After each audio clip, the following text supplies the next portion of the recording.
समितीची सुद्धा आज बैठक होणार आहे. काय वाटते आणि या सगळ्या नेत्यांना काय सांगाल? नाही, आता तुम्ही किती उपसमितीच्या बैठक घेणार आहात हे बी कळायला तयार नाही राव. मी म्हणतो तुम्ही चूक केलेली त्याच्याबद्दल आधी बोला. तुम्ही जी चूक केली ना तिच्याबद्दल आधी बोला. तुम्ही चूक कबूल करा, लोकांचा रोष नक्की कमी होईल. तुम्ही चूक कबूल नाही केली तर हे मराठी तुम्हाला आता माफ करत नाही. तुम्ही पहिली चूक कबूल करा आणि मराठ्यांच्या गोरगरिबांच्या लेकरांचे प्रमाणपत्र रद्द केलेत ते पुन्हा त्यांना द्या. त्यांचं लेकरांचं भविष्य यार, तुम्ही त्यांच्या आयुष्याशी नका खेळू यार. तुम्ही इतकं वाटोळं करण्याचा नका प्रयत्न करू. तुम्ही सत्तेत आलात म्हणजे तुम्ही मराठ्यांवरती अन्याय करायसाठी नाही आलात. इतका अन्याय करू नका. आम्हाला ना तिरस्कार यायला लागला तुमच्या सरकारचा. आधी ज्या आमच्या सरकारबद्दलच्या भावना होत्या त्या भावना राहिलेल्या नाहीत. तुमच्याबद्दलचा तिरस्कार वाढू देऊ नका लोकात. कारण प्रचंड मुस्लिम दलितात तिरस्कार वाढलेला आहे. शेतकरी वर्गात प्रचंड तिरस्कार वाढलेला आहे. मायक्रो ओबीसीमध्ये प्रचंड तिरस्कार वाढलेला आहे. मराठा समाज हा संस्कार असल्यामुळं त्याच्यावरती तो असं वागत नव्हता, या बाजूला झुकतही नव्हता. परंतु इतकं हिणवलं ना तुमच्या सरकारनं माझ्या मराठ्याला, प्रचंड हिणवलं, प्रचंड अपमानित केलं त्या बावनकुळ्यांनी. त्यांनी प्रमाणपत्र रद्द देऊन तुम्ही जे छाताडावर नाचलात ना, मराठ्याच्या नेत्याच्या नाकावर टिचून बावनकुळ्याने जी मराठ्यांचं वाटोळं केलं आणि मराठ्यावरती अन्याय केला ना, मराठ्याला हिणवलं ना, ही तिरस्कार मराठ्यांना आता लय प्रचंड आला. तुम्ही एखादी गोष्ट करताना दादा कमी करा. एखाद्या समाजाला अपमानित करू नका, त्याचा तिरस्कार करू नका, त्याला हिणू नका. लोक खूप प्रचंड पेट घेतात हिणवल्याच्या नंतर. त्यामुळे उपसमितीच्या बैठका तुम्ही आज घेणार, तुम्ही करणार काय? 1 वर्षापासून सांगतोय 58 लाख नोंदीचे प्रमाणपत्र द्या. 1 महिन्याचा वेळ मला मुंबईच्या आंदोलनात मागितला होता की आम्ही सातारा संस्थांचं गॅजेटियर औंध आणि पुणे आणि बॉम्बे गव्हर्नमेंटचं गॅजेटियर लागू करतो, कोल्हापूर संस्थांसहित. काय वागता, काय समितीच्या बैठका घेता. तुम्हाला साधी एक केस मागं झाली नाही. तुम्हाला बलिदान गेलेल्या कुटुंबाचा महावितरणमधला ऊर्जा विभागाचा मंत्रालयाचा JR फडणवीस साहेब काढता आला नाही. ज्या प्रताप सरनाईक साहेबांनी त्यांच्या एसटी महामंडळाचा JR काढला, ज्या उदय सामंत साहेबांनी त्यांच्या MIDCचा JR काढला, बलिदान गेलेल्या माझ्या कुटुंबाच्या मराठ्यांच्या लेकराचं कुटुंब उद्ध्वस्त होऊन ते उघड्यावरती पडले आहेत. करता पुरुष घरातला गेला आहे. मुद्दाम मीडियाच्या बांधवांचा यासाठी वेळ घेतोय की सहनच व्हायना आता आहे. त्या लेकरांना बाप दिसत नाही आहे. त्याचा बाप या मराठ्यांना आरक्षण मिळावं म्हणून बलिदान दिले, त्याने आत्महत्या केली. त्याच्या लेकरांना तुम्ही फडणवीस साहेब तुमच्याकडे खातं आहे ते ऊर्जाचं, तुम्ही साधा JR काढू शकत नाहीत. आणि काय नाक उचलून बोलणार आहेत मराठ्यापुढं तुम्ही? उलट नालायक ते तुमच्या बावनकुळ्यासारखे लोक मराठा समाजाचे प्रमाणपत्र रद्द करतायत. आणि फडणवीस तुम्हाला मराठ्यांनी सत्तेवर बसवलं तरी बिनलाजासारखं तुमच्यातलं एकही त्याला चूक झाली म्हणत नाही. किती शोकांतिक आहे. अरे माझ्या मराठ्यांच्या नेत्याने तरी स्वतःच्या जातीच्या लेकराचं तुमच्या डोळ्या देखता हे तुमच्या छाताडावर नाचा लागलेत, प्रमाणपत्र रद्द करायला लागलेत. तरीही तुम्हाला आमदार, मंत्री आणि खासदार म्हणायची मराठ्यांचे असल्यामुळे आम्हाला लाज वाटते राव. तुमच्यात थोडं तरी कसं रक्त उसळाना छत्रपतीचे शिवरायाचे विचार घेऊन चालता.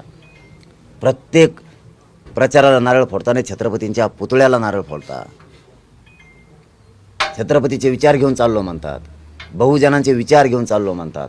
तुम्ही शाहू फुलेंचे, आंबेडकरांचे विचार घेऊन चालतो म्हणतात. अरे ज्या शाहूराजांनी सगळ्याला आरक्षण दिलं त्यांच्याच लेकराचे प्रमाणपत्र रद्द करायचं महापाप हे करायला लागले तरी मंत्री आमदार बोलत नाहीत मराठ्यांचे. आजच्या कॅबिनेटमध्ये या मराठा मंत्र्यांनी बोलावं असं वाटतंय. मग बोला नाही तिकडं मग समाट्यात जा. आम्ही तुम्हाला नीटच करणार आहेत. किती दिवस असेल जगणार आहे दादा? आम्हाला काय मर्यादा आहेत ना. 3 वर्ष झाले ते आंदोलनाला. तुम्ही 3 वर्षातही काय करत नाही येत म्हणल्याच्या नंतर आता आम्हाला आमच्या पद्धतीनं न्याय घ्यावा लागणार आहे. आणि एखाद्या वेळेस मुंबईलाच आंदोलन करण्याचा निर्णय होऊ शकतो. 100% मराठे मुंबईलाच जायचं म्हणणार आहेत.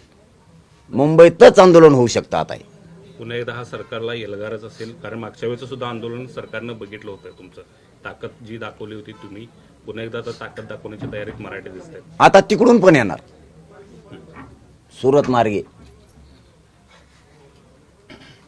हरियाणा, मध्य प्रदेश, राजस्थान, बडोदा, गुजरात, मध्य प्रदेश, समुद्रमार्गे गोव्याकून चौकून मराठे येणार आहेत. एखाद्या वेळेस कदाचित मुंबईतच आंदोलन होण्याची शक्यता आहे, कारण मराठ्यात तीच कुजबूज आहे. आता मी कुजबूज ऐकतोय, मी विनंती करतोय जे आपण अंतर्वालीतच करूयात, परंतु मीडियाला जर कधी काही गोष्टी सांगितल्या नाही तर मीडियाचा मग माझ्यावरचा विश्वास उडत. मग माझ्याने रात पोटात हे 2 दिवसापासून खलबतं चालू आहेत की पाटील मुंबईतच जायचं.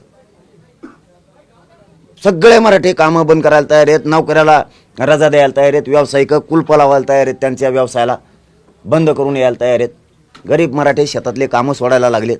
सगळ्यांचं म्हणणं आहे मुंबईतच आंदोलन करायचं. 29 तारीख ही मुंबईचीच असणार आहे की मग ते काही सांगता येत नाही बाबा. आता 100% शक्यता आहे की मुंबईतच होऊ शकतं, कारण यांची फसवणं हे मराठ्यांच्या जिवारी लागलंय. सत्य असून सुद्धा मराठ्यांचे प्रमाणपत्र रद्द करायचे हे मराठ्यांच्या जिवारी लागलंय. सहनच व्हायला तयार नाही. काय सहन करू राव, मग तळपायच्या आगमस्तकाला गेली. शपथ सांगतो, मी राजकारणी नाही आहे, स्वार्थी नाही आहे, मला नाही सहन होत. मी गरिबाच्या कुटुंबात वाढलो, त्याच्यामुळे मला ना गरिबाचे जाणे. तुमचे उद्या काय हाल आहेत ना मला माहिती आहेत, माझे काय हाल आहेत ना हे माझ्या समाजाला माहिती आहेत. त्यामुळं ना आणखी नाही, कट्टर गरीब मराठ्यांचं रक्त आमच्या अंगात खेळतंय. माज मस्तीचं गर्व झालेलं रक्त आमच्या शरीरात नाही खेळत. त्यामुळं आम्हाला आणखी नाही, मराठ्यांची पोरगी 1% हुकली तर ती रडताना कशी रडती ते आमच्या डोळ्यापुढे येत आहे. मराठ्यांच्या पोराला फीस भरायला पैसे नसलं तर ते किती आईवडिलांच्या मागं लागतं की कोणाकोणतरी उसने घ्या आणि मला तिथं पैसे भरा, मी 100% पास होऊन मार्क मिळविणं नोकरीला लागल. त्यावेळेस ते कसं रडतं आणि त्याचा चेहरा कसा असतो तो आमच्या डोळ्यापुढे येतो. त्यामुळे मला नाही सहन होते. गरिबांचे लेकरं हुशार आहेत, परंतु आरक्षण नसल्यामुळे ते वायाला चाललेत. आणि नेमकं बावनकुळ्याने ते तेच करायला लागले, शिरसटण बावनकुळ्या. मग आता मला ते सहनच होत नाही. मी आता मरायची तयारी दाखवलेली. मी ना मला खरंच लय चीड आली. इतकं वाईट सरकार नसूनही की त्यांनी गरीब मराठ्यांवरती इतकं मोठं षड्यंत्र रचून मराठा समाजावर अन्याय करावा बावनकुळ्यासाठी. तुम्हाला एक बावनकुळ्या पाहिजे फक्त फडणवीस साहेब, मराठे नाही पाहिजे तुम्हाला. शिंदे साहेबाला तो फडणवीस या पाहिजे, तो शिरसाट मराठे नाही पाहिजेत. ज्या मराठ्यांनी तुमची उंची वाढवली, अरे त्याला तुम्ही पायाखाली तुडविणार का? एवढं सोपं समजू नका तुम्ही दोघं सुद्धा. मी ना लय तरायला लागलो. आता तुम्ही जे करायला नको होतं ना तेच केलंय. तुम्ही आणखीनही सांगतो, चूक सुधरा बरं का. हाताच्या बाहेर गोष्टी जाऊ देऊ नका. तुम्ही चूक सुधरा. मराठ्यांच्या नेत्याला सुद्धा प्रामाणिक सांगतो, आम्हाला रात्री फोन येतात. दिवसभर मी दौऱ्यात असतो, दिवसभर आलेले फोन रात्रीच याला हे होत आहे. सगळ्यांचं म्हणणं आहे 100% पाटील मराठ्यांचे मंत्री, आमदार, खासदार मराठ्यांचे सत्ताधारी आणि विरोधातले ते म्हणतात, पाटील तुम्ही म्हणताय 100% आम्हाला पटतंय, पण बोललं की आमच्या ढोंगावर लात मारते म्हणून आम्हाला बोलता येत नाही. महाविकास आघाडीतले म्हणतात, बोललं की ते चौकशी लावतात, पाटील नोटीस पाठवतात. सत्तेतले म्हणतात आमचं पण खूप मोठं साम्राज्य आहे. मस्त तुम्ही खरं बोलताय, आमच्या पण जिवारी लागलंय, पण विलाजच नाहीये. याचा अर्थ मराठ्याच्या आमदार, खासदार, मंत्र्यांना आतून भी मान्य झालाय. आता काही काही राणे साहेबासारखे ओपन पण बोलायलेत, काही जातवान मराठी व्हायला लागलेत आता, पण काही मनातलं पण सांगायलेत. मी हे पोट तिडकीनं सांगतोय, माझ्या समाजाच्या लेकराचा फक्त वाटोळं करू नका. तुम्हाला राजकारणात काय करायचं करा, मला राजकारणाशी देणं घेणं नाही. नसता तुमचा तांगा मला पलटी करायला वेळच लागणार नाही. मी जातीसाठी काहीही करू शकतो, कितीही कठोर निर्णय घेऊ शकतो. लय वाईट दिवस आणि तुमच्यावरती. तुम्हाला जे आज सुखाचे दिवस वाटतात ना, सत्य पुढे शानपण चालत नाही, काहीच चालणार नाही. तुम्हाला गाडीत बसून सुद्धा नाही पाळता येणार. तुम्ही एक पत्र आलेलं आहे समोर की ते म्हणतात की हे पत्र फक्त चौकशीसाठी होतं, रद्द करण्यासाठी नव्हतं. त्यामुळे टीव्ही वाल्यांनी चालवलेल्या बातम्या किंवा जरांगी पाटलांनी दिलेल्या मुलाखतीमध्ये काहीही तथ्य नाही. तर काय कळत आहे बुवाचा? अधिकारी झाला, पेपर फोडून झालेला अधिकारी काय तू? तो एक कालपासून स्तुती करतो, तुला अक्कलच आहे नाही.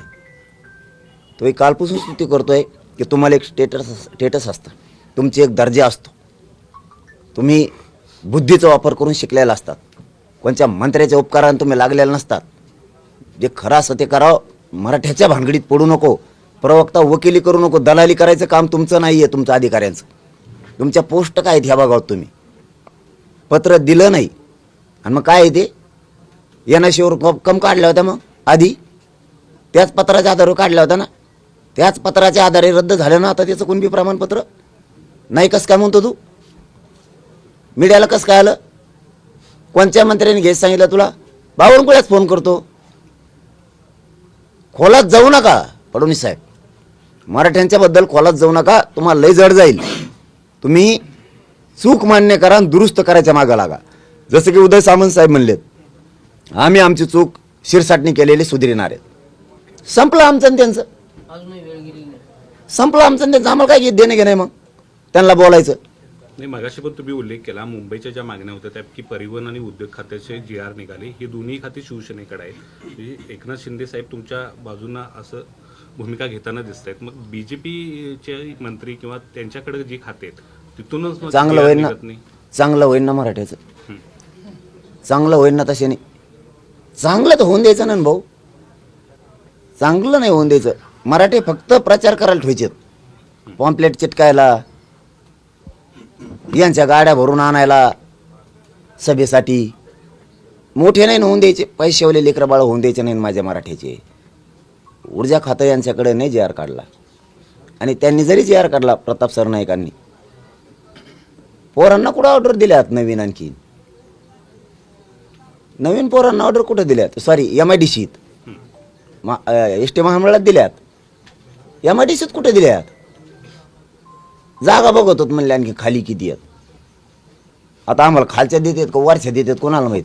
खालीले देणं असतं त्यांचं आवाज. खालचं वरचं मधलं देतात का व्हा.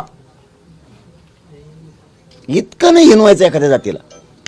2014 पासूनचे पोर आहेत ACBCचे AWचे नोकऱ्या द्यायला तर त्या लेकराला तुम्ही काय सत्ता आणि काय तुमची माज मला उतरायचा. आता मी सोडतच नाही तुम्हाला. चूक नाही सुधारली ना तुम्हाला नाही सोडित मी आता.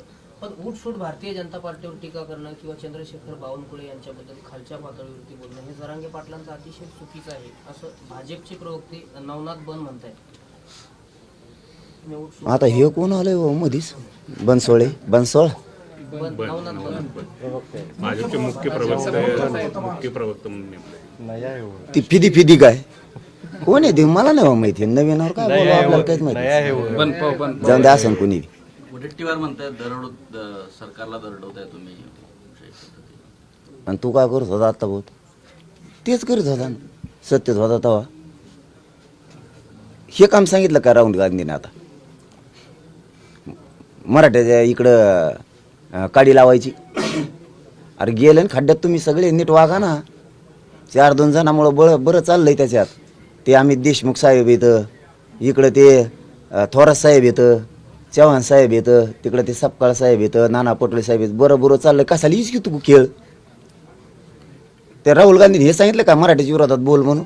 राहिले काँग्रेस बोटावर सुद्धा मजा येत करायला नाही ती काँग्रेस आणि बेसराम. कशाला घाल तू खड्ड्यात. नीट राह ना. तू कितीही बोलला तरी मी आरक्षण घेणारच आहे. काँग्रेस कशाला डुबी तू. राहुल गांधीने हे दांदा झाला धरला काय आता. त्याला म्हणा माया नाद लागून बरं त्या राहुल गांधीला फेवल